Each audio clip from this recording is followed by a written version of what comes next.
Hello friends, today we will talk about Zee Group. Zee was the pioneer in the entertainment sector as far as the private sector is concerned.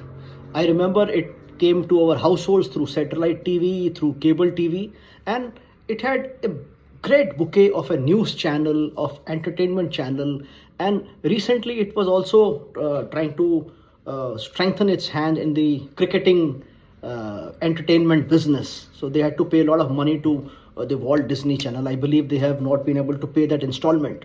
So what I'm trying to say is Zee was a great company, and the Zee promoter tried to diversify into a lot of unrelated businesses, and the group went into very bad times, but it revived. So Subhash Chandra, the owner of the Zee Group, the promoter of the Zee Group, has been very lucky, very plucky as well. But his insistence that is not, and today Zee promoters hold less than 4% share in the Zee Group. It's a listed company, less than 4% stake. But the insistence that Mr. Subhash Chandra's son, Puneet Goenka, so the father is Chandra, writes Chandra as a surname and the son writes Goenka. The insistence that Puneet Goenka continues to be the head of Zee business, it has not gelled well with the with the group which was almost going to take over or Zee by merging itself. I'm talking of the Sony television, Sony Entertainment. So Sony insisted, okay, the merger is on. Because the merger was on and it had got all the clearances, Sony had insisted that Mr. Puneet Goenka should not be the MD of the merged company. I may like to add here that 1.5 years ago, at that time, an entity which held almost 10% in the Zee Group, it had exited, raising issues of corporate governance. And recently there have been some talks in CNBC and in Economic Times that SEBI has concluded its probe into the lack of corporate governance in Zee Group, and there are allegations. I'm not sure about it because there is no authentic SEBI report which is out, and there are reports that almost 800, there is an allegation of 800 crore rupees being siphoned off by the management of Zee from the company. So all this raised a storm, and Sony insisted that in the merged entity, Mr. Puneet Goenka will not be the managing director. So the deal is off. Think of the investor. The share which was once quoted at 600 rupees, in the bull run, it is now getting quoted at 145 rupees.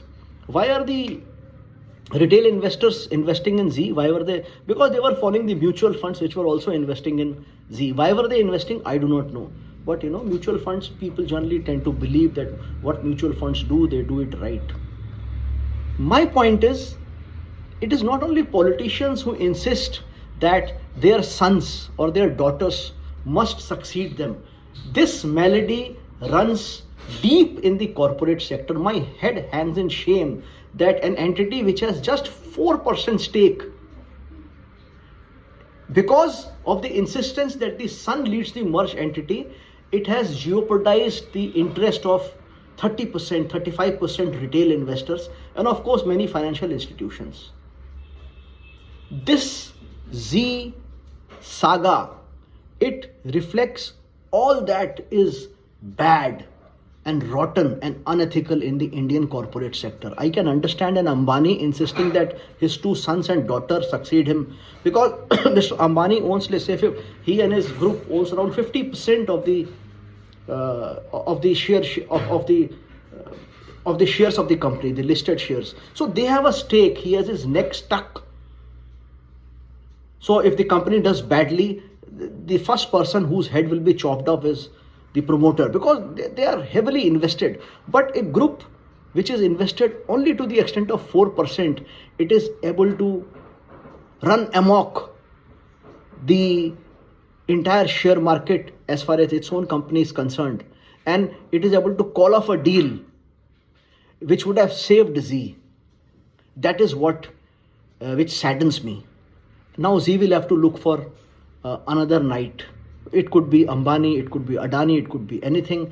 Mr. Ambani already owns 35-40% of the media business. Mr. Adani owns NDTV. I hope they are able to find somebody and save the stockholders of Zee. Thank you.